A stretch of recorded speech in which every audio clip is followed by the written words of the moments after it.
orang bisa mengeluarkan uang sekian banyak untuk investasi bangunan, sarana, alat dan sebagainya. Tapi kadang-kadang lupa bahwa kita juga harus bisa menginvestasikan untuk peningkatan SDM.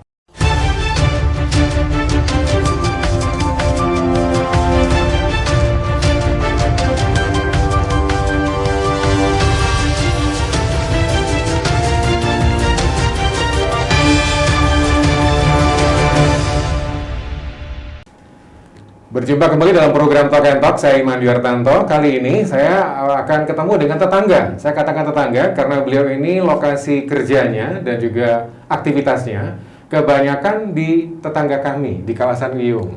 Saya bertemu dengan Insinyur Johari Mustawan Mars, atau akrab dipanggil Bang Jo. Assalamualaikum Bang Jo. Waalaikumsalam Mas Iman. Izin, saya kalau boleh buka masker. Silakan. Saya juga nggak mau kalah ini, supaya nampak gitu. Karena Bang Jo sudah dengan situasi seperti sekarang sudah confidence, yakin? Insyaallah yakin. Sudah booster. Yakin, ya. Sudah 3 kali vaksin. Alhamdulillah. Bang Jo ini berkarya sebagai Ketua Dewan Pengawas Rumah Sakit Wiyung Sejahtera. Wiyung. Jadi dekat banget ini, satu kecamatan dengan kami di AMCOM Channel. Lalu beliau juga satu di antara unsur penting di PT Wiyung Sejahtera selaku Direktur bisnisnya. Lalu kalau lihat catatannya nih juga di PT Global Sejahtera Abadat sebagai direktur utama. Direktur utama. Kok banyak banget ini perannya? Gimana ceritanya kok bisa sebanyak ini? Iya. Karena memang dua-duanya di bidang kesehatan. Yang satu rumah sakit, yang satu klinik-klinik, medical check-up, laboratorium. Tapi memang kan perusahaan bidang rumah sakit itu dalam undang-undang rumah sakitan tidak boleh ngelola selain rumah sakit, begitu. Jadi kita harus buat PT yang baru. Jadi dua-duanya sebenarnya sama sejalan dengan bidang kesehatan. Jadi kalau begitu banyaknya catatan dan juga peran-peran yang selama diemban ini karena undang-undang. Karena undang-undang, tapi alhamdulillah dengan undang-undang itu kita menjadi kreatif. Gitu. Luar biasa. Ngomong-ngomong kalau di dunia kesehatan Bang Jo udah berapa lama? Kurang lebih hampir 18 tahun. Wih, 18 tahun. Itu udah ngelontok lah ya. Alhamdulillah demikian. Tapi sebentar, ini di depan ada Insinyur Johari Mustawan. Tapi hobinya juga sekolah. Sekolahnya juga sekolah ke rumah sakit. Manajemen rumah sakit. Gimana ceritanya Bang? Jadi dulu ceritanya saya pernah memegang kepala pabrik begitu, dan pabrik apa waktu itu? Pabrik hortikultura. Oh baik. Nah, kemudian istri dan bapak saya sebagai dokter, beliau praktek. Kemudian istri saya diterima di spesialis anak. Nah, kemudian bapak meminta agar udah kelola klinik aja. Akhirnya banting setir dari pabrik hortikultura ke rumah sakit. Waktu masih klinik. Kemudian kita punya target, insya Allah 1 tahun ini harus jadi rumah sakit. Dalam kurun waktu tidak sampai 1 tahun, saya bergabung di situ, alhamdulillah menjadi rumah sakit. Akhirnya saya sekolah lagi manajemen rumah sakit di UNAIR, Universitas Airlangga. Kemudian alhamdulillah sampai sekarang rumah sakit ini sudah berkembang menjadi sampai 400 karyawan sekarang. Wow, luar biasa. Kalau bicara soal umurnya rumah sakit Wiyung Sejahtera, udah berapa lama? Umur rumah sakit itu 17 tahun. 17 tahun. Nah, tapi sebelumnya kan klinik, umur kliniknya sudah 10 tahun. Jadi kalau dihitung 27 tahun kalau dimulai dari klinik itu. Oh gitu. Jadi kalau status sebagai rumah sakit 17 tahun, tapi kalau dari awal keberadaannya itu duduk klinik Wiyung Sejahtera. Klinik Wiyung Sejahtera. Ini ngomong-ngomong Bang Jo, karena saya merasa bersalah gitu, Bang Jo. Masalahnya kita tetanggaan, tapi saya nggak ngerti gitu loh. Ada tetangga sebelah yang juga berkutat di sektor kesehatan. Tapi jujur saya penasaran ini. Setiap hari lewat ini. Saya setiap hari lewat. Kalau jalan-jalan ke pusat belanja, atau kadang-kadang kalau saya nyambang ke teman yang ada di sebelah Surabaya Barat, saya juga pasti lewat depan rumah sakit Wiyung Sejahtera. Kalau bicara rumah sakit Wiyung Sejahtera, ini apa saja sih isinya? Sebelum saya mampir ke sana loh ya, ini kualat ini, tetangga malah nggak ngerti tetangga. Ya. Jadi memang sebenarnya konsep yang kita ingin kembangkan dari rumah sakit Wiyung Sejahtera itu sebenarnya adalah agar masyarakat itu bisa datang ke rumah sakit itu tidak menunggu sakit dulu sebenarnya itu. Dan itu juga terjadi di luar negeri. Ketika saya belajar beberapa pekan di Singapura waktu itu, orang yang datang ke rumah sakit itu justru adalah orang yang sehat-sehat gitu. Nah, Sehingga justru dengan ketika sehat datang ke rumah sakit, mendapatkan konsultasi dokter untuk mempertahankan promotif dan preventifnya itu, dia malah akan semakin sehat, begitu. Nah, memang kalau sakit terpaksa harus datang ke rumah sakit. Oleh karena itu kita kembangkan, ada layanan kandungan, ya, kemudian ada layanan penyakit dalam, anak, ada 12 spesialistik di situ, alhamdulillah, gigi, poli umum dan sebagainya, dan kita buka 24 jam. Ya, tentunya ketika ini buka 24 jam, kita sampaikan bahwa kita harus memberikan layanan sepenuh hati. Makanya kita punya moto, kesembuhan pasien yang datang ke rumah sakit adalah berkah untuk kami semua. Kesembuhan pasien adalah berkah untuk kami. Rumah Sakit Bima Sejahtera.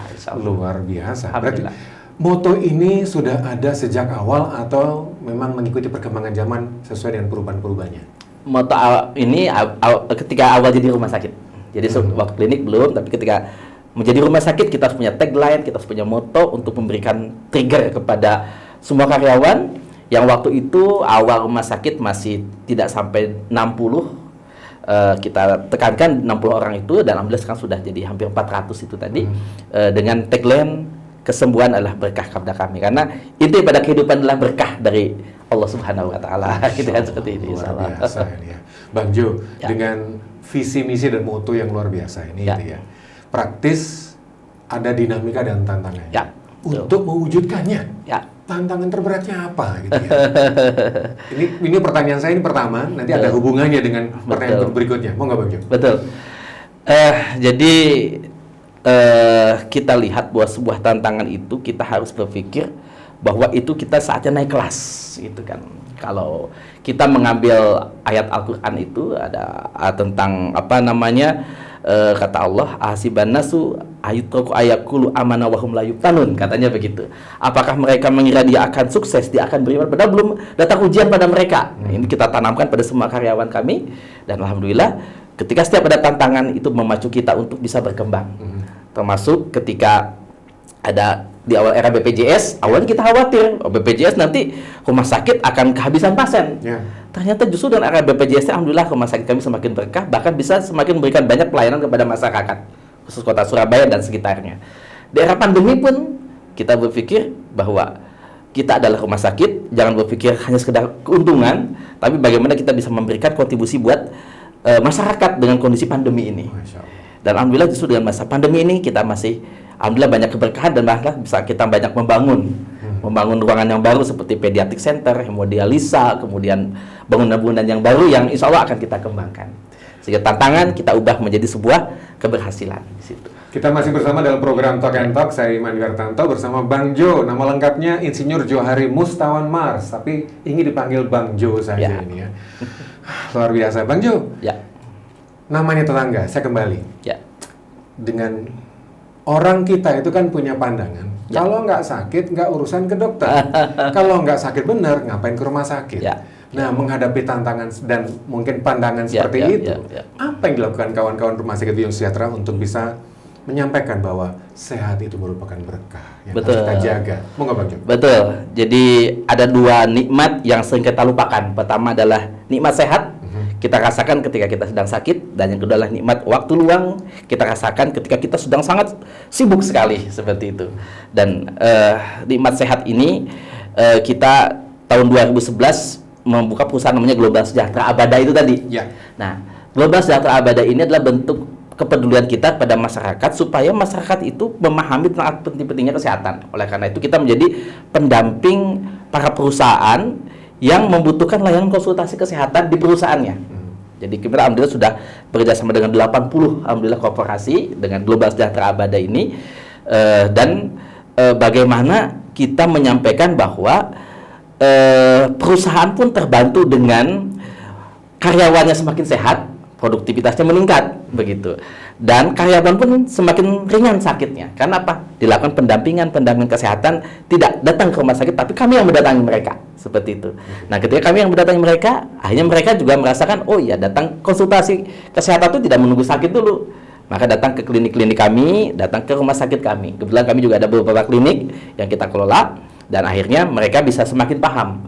Dan bahkan sekarang di industri kesehatan itu menyampaikan bahwa keberhasilan daripada undang-undang tentang BPJS itu adalah sejauh mana kunjungan sehat yang dilakukan oleh masyarakat Indonesia kepada paskes kesehatan yang ada di Indonesia ini. Seperti itu, Mas Iman. Nah itu, tapi kan repotnya orang kita itu berpandangan bahwa kalau sakit itu biaya, gitu ya. Kalau sakit itu ribet, gitu ya. Saya juga bicara soal fasilitas di Rumah Sakit Biyong Sejahtera ada apa saja ya? Baik, terima kasih Mas Iman. Jadi pertama ada ambulans. Kita punya 3 ambulans di situ. Kemudian di sana ada layanan persalinan tanpa rasa sakit. Wah, metode ERAX di baru ini. Tadi baru ini. Nah, kawan-kawan Mas Iman boleh lah ngundang dokter kandungan kami ke sini. Saya nggak hamil, Bang. Oh, kemudian ada lagi layanan detoksifikasi. Detoksifikasi. Itu kita tahu sakit pun. Jadi kalau misalkan kita bertahun-tahun kita makan di usus besar itu banyak lagi sisa-sisa makanan yang diolah jadi feses itu. Nah, feses itu keluar kan kadang-kadang masih sisa-sisa di dalam usus besar. Nah, itu kan bisa menimbulkan penyakit. Nah, itu didetoksifikasi dan ingatnya bersih begitu. Sehingga serapan-serapan yang masuk ke dalam tubuh itu ya bersih begitu dengan detoksifikasi. Ada juga layanan imunisasi vaksin anak-anak, dewasa yang berangkat haji, berangkat ke luar negeri itu juga kita siapkan. Kemudian juga layanan-layanan sehat itu tadi Mas Iman, ya medical check up ketika sehat, kemudian kecantikan, dokter kulit, kemudian spesialis paru, THT, kemudian bahkan yang mau mengkonsultasikan berkaitan dengan rehabilitasi medik. Nah, ini juga sedang kita siapkan gym dewasa dan gym anak-anak gitu, seperti itu. Insya Allah begitu Mas Iman. Di Biyong Sejahtera. Ya. Tetangga ini asli. Oke, tetangga Mas Iman. Pertanyaannya adalah ngapa menjadi sebuah pilihan? Di situ Biyong pula. Gitu. Kenapa nggak di tengah kota, di pusat kota, atau di mana, Bang Jo? Historicalnya gimana sih, Bang? Betul Mas Iman. Jadi memang kita lihat waktu itu di pusat kota sudah banyak paskes kesehatan. Nah, kita lihat di Surabaya Barat Daya, ya istilahnya barat, tapi agak ke selatan sedikit, jadi namanya Barat Daya. Di situ masih sangat terbatas fasilitas kesehatan, sehingga kita berpikir bahwa masyarakat perlu mendapatkan layanan tanpa harus datang ke tengah kota. Nah, selain itu juga kita melihat daerah-daerah pinggiran perbatasan dengan Surabaya, seperti di situ ada sepanjangnya Sidoarjo, kemudian ada Menganti Gresik, Sidoarjo, itu kan perbatasan, bahkan Mojokerto sekalipun, akhirnya banyak berdatangan juga ke rumah sakit kami, begitu. Kadang-kadang mereka ke pusat kota, ada Gresik jauh ke utara, akhirnya mereka lebih memilih ke rumah sakit Biyong Sejahtera. Bahkan kita di rumah sakit kelas C ini, alhamdulillah berdasarkan versi BPJS termasuk rumah sakit yang kedua, gitu kan, se-Surabaya. Tapi kalau di gabungan A, B, dan C, rumah sakit Biyongnya alhamdulillah posisi yang ke-9. A, B, dan C kan cukup banyak di Surabaya. Alhamdulillah, jadi kita semakin diperhatikan oleh masyarakat, seperti itu. Bang Jo, kalau bicara soal poli, gitu ya, fasilitas, bisa dong cerita Bang Jo, di Rumah Sakit Biyong Sejahtera ini berapa polinya, gitu ya. Kemudian tenaga medisnya, spesialisnya, gitu. Berapa Bang Jo? Baik, kalau total tenaga dokter itu ada 52. 52 dokter. Ya, jadi ada dokter ada dokter home dokter, ada dokter tamu, ada dokter premium istilahnya di sana gitu kan. Jadi kalau ruang polinya ada 12, kita punya 12 ruang poli. Tapi sebentar lagi pediatric center untuk anak-anak. Ini khusus nanti kita siapkan dengan tema akuatik. Jadi semua anak-anak datang ke situ merasa seperti ke time zone, gitu kan, seperti itu. Dan sudah kita siapkan. Ini bermain. Betul. Sebentar, ini juga kemarin sudah saya sampaikan ke salah satunya, semoga Pak Wali Kota berkenan untuk membuka gedung baru itu, dan insya Allah ini sebentar lagi selesai, sehingga yang datang ke situ anak-anak tidak harus menunggu sakit terlebih dahulu. Jadi ada dokter, ada spesialistiknya, ada 13 spesialistik di sana. Kemudian dokter umum, dokter gigi, kemudian instalasi gawat darurat, kemudian poli kita buka mulai jam 7 pagi sampai jam 9 malam, IGD kita buka 24 jam. Ya, rumah sakit secara umum buka 24 jam, seperti itu.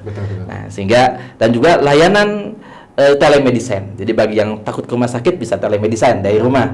Bisa juga home care. Kita mendatangi, bahkan dokter spesialis kami siap untuk mendatangi ke rumah. Jadi beberapa sudah kita datangi ke rumah karena berat untuk datang ke rumah sakit, maka dokter spesialisnya yang datang ke rumah pasien. Itu alhamdulillah. Luar biasa gitu. Kalau kita tahu bahwa pandemi ini sudah bukan rahasia lagi. Semua lapisan masyarakat kena. Semua sektor usaha juga kena. apa peran Rumah Sakit Biyung Sejahtera waktu pandemi sedang puncak-puncaknya? Gitu. Betul. Apakah waktu itu BOR juga sempat minim? Gitu? Ya. Jadi waktu ketika pada tanggal 20 Maret waktu itu saya masih Pak Gubernur Jawa Timur Bu Hovifah menyampaikan Jawa Timur sudah masuk kondisi pandemi. Nah, kemudian kita sampaikan, kita rapatkan bahwa walau bagaimanapun kita tidak lepas daripada memberikan kontribusi di bidang kesehatan.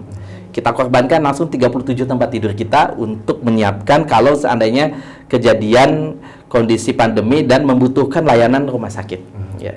Dan kita sudah siapkan dengan segala konsekuensinya, dokternya sudah kita siapkan, perawatnya sudah kita siapkan, tempat tidurnya sudah kita siapkan, obatnya juga kita siapkan, investasi dan sebagainya. Dan bagaimana alhamdulillah ya sebenarnya alhamdulillah tapi kita dipercaya begitu. Tapi dalam kurun waktu beberapa bulan kemudian itu langsung penuh tanpa sisa begitu. Dan orang mulai takut datang ke rumah sakit. Ya, akhirnya kita pisahkan alur masuk dan alur keluar. Jadi alur masuk pasien-pasien pandemi dan pasien umum kita pisahkan. Seperti itu. Sehingga yang di sini tetap merasa aman, yang sehat merasa aman, pasien-pasien umum merasa aman, pasien Covid juga dia mendapatkan pelayanan khusus seperti itu. Nah, kita alhamdulillah sudah mungkin 1000 lebih yang sudah kita rawat di sana. Alhamdulillah sebagian besar sembuh walaupun beberapa dipanggil oleh Allah Subhanahu wa taala, tetapi 90% lebih, 95% bisa dikatakan pasien sembuh. Dan kami juga merasa senang, merasa bahagia bisa memberikan kontribusi terbaik kami buat pemerintah Kota Surabaya, buat pemerintah Indonesia, bagi masyarakat yang membutuhkan layanan kondisi pandemi pada saat itu. Mungkin seperti itu. Bang Jo, ya. Dengan ragam layanan, kemudian peristiwa naik turunnya sebuah usaha, pelayanan pasti. Yang menjadi aset utama dari Rumah Sakit Biyung Sejahtera ini apa kira-kira? Saya yakin SDM-nya nih pasti. Apa keunggulan Rumah Sakit Biyung Sejahtera ini kalau di sisi SDM? Betul. Betul Mas Iman. Jadi SDM itu aset termahal. Orang kadang-kadang lebih melihat bahwa SDM itu beban. Padahal bagi kita SDM itu adalah sebuah investasi yang mahal. Orang bisa mengeluarkan uang sekian banyak untuk investasi bangunan, sarana, alat dan sebagainya. Tapi kadang-kadang lupa bahwa kita juga harus bisa menginvestasikan untuk peningkatan SDM.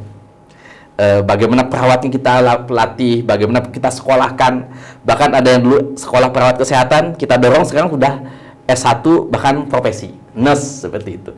Kita tingkatkan kapasitasnya, sekolahnya, pendidikannya, pelatihannya. Kemudian juga yang paling penting adalah mindset bahwa pasien adalah yang utama dibanding yang lain. Pasien yang utama, bahkan kita kedepankan tempat-tempat parkir buat pasien lebih dulu dibanding dengan manajemen dan dibanding dengan dokter sekalipun. Pasien lebih kita dahulukan.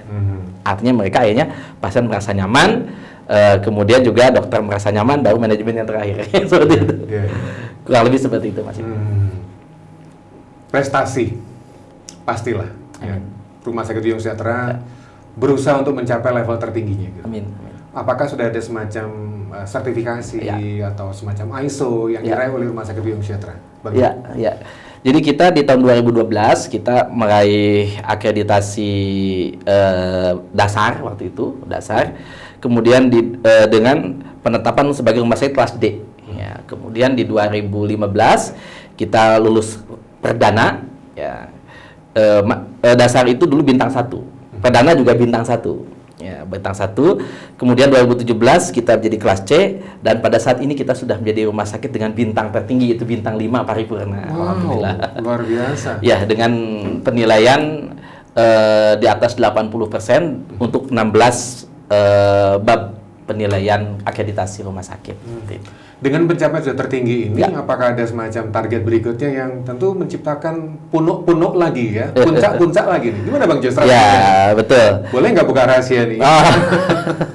Tidak masalah, kita berbagi, apalagi di bulan Ramadan ini kita semakin banyak berkah kita. Jadi tetap kunci di rumah sakit itu adalah SDM.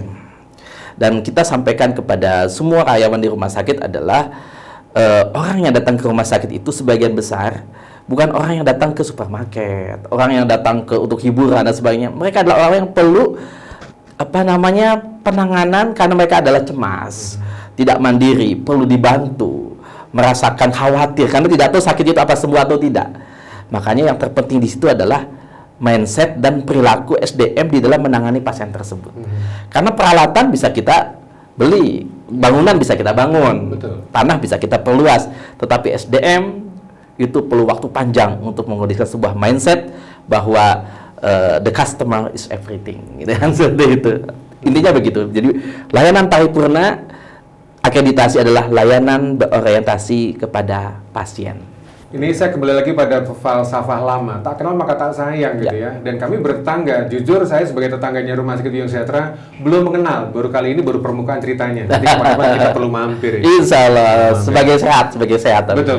Nah, kalau bicara soal mindset tadi ya, pola pikir Bang Jo gitu ya. Betul. Kita tahu bahwa masyarakat kita ini memang masih ya seperti itulah kondisinya. Belum lagi dengan pertimbangan biaya, namanya sehat itu investasi. Ya. Nah, apa yang dilakukan kawan-kawan Rumah Sakit Biyung Sejahtera untuk menyampaikan bahwa saya ada untuk Anda? Gimana?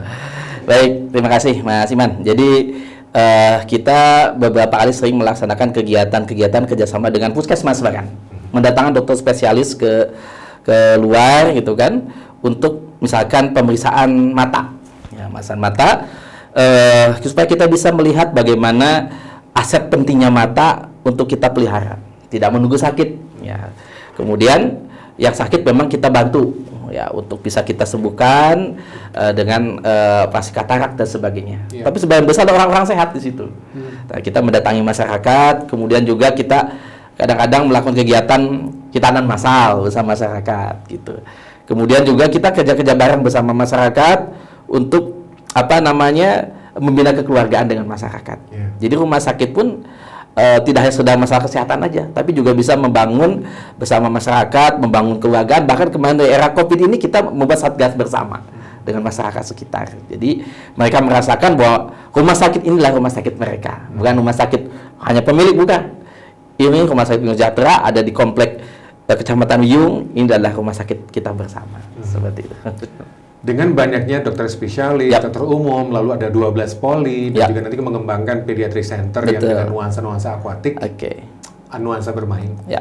Kalau dibilang keunggulan atau yang paling diandalkan Rumah Sakit Biyung Sejahtera, itu treatment apa? Ya, kita punya namanya layanan one stop service gitu.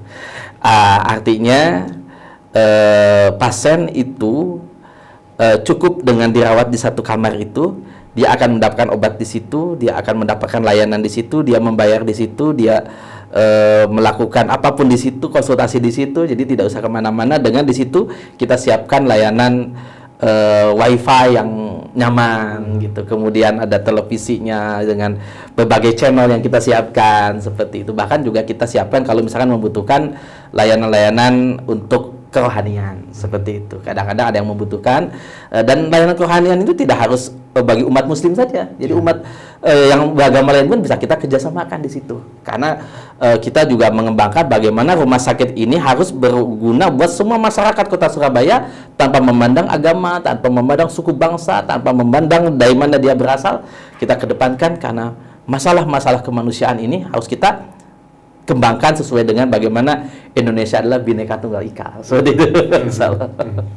Bang Jo, terima kasih mampir ke Sami-sami Mkom Channel.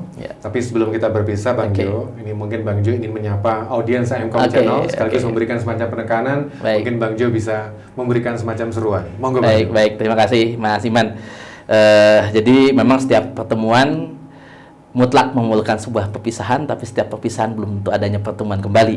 Oleh karena itu, kami ingin menyampaikan bahwa masa depan adalah sesuatu yang harus kita perjuangkan, yang harus kita ciptakan lintasan menuju masa depan itu. Tidak datang dengan sendirinya. Masa depan adalah sesuatu yang rangkaian daripada masa saat ini. Jalan menuju lintasan ke sana bukan sekedar kita temukan, tapi harus kita perjuangkan. Semoga sukses. Tidak hanya dunia, tapi juga kejar akhirat, sehingga kita sukses dunia akhirat. Saya kira itu Mas Iman, terima kasih. Bang Jo, terima kasih. Pemirsa MCOM Channel dan juga program Talk and Talk, ini bukan pertemuan terakhir ya. Insya Allah. Sekarang kita jeda, nanti kita akan memanfaatkan kesempatan untuk mampir ke Rumah Sakit Biyung Sejahtera untuk melihat secara langsung, apalagi nanti kalau fitur barunya Pediatric Center sudah jadi. Sip. Dan kita bisa ikut lihat-lihat seperti apa sih time zone-nya. Masih kuatunun. Bang Jo, terima kasih Bang Jo. Mas Iman atas waktunya. Assalamualaikum. Waalaikumsalam warahmatullahi wabarakatuh. Sehat selalu. Sehat selalu.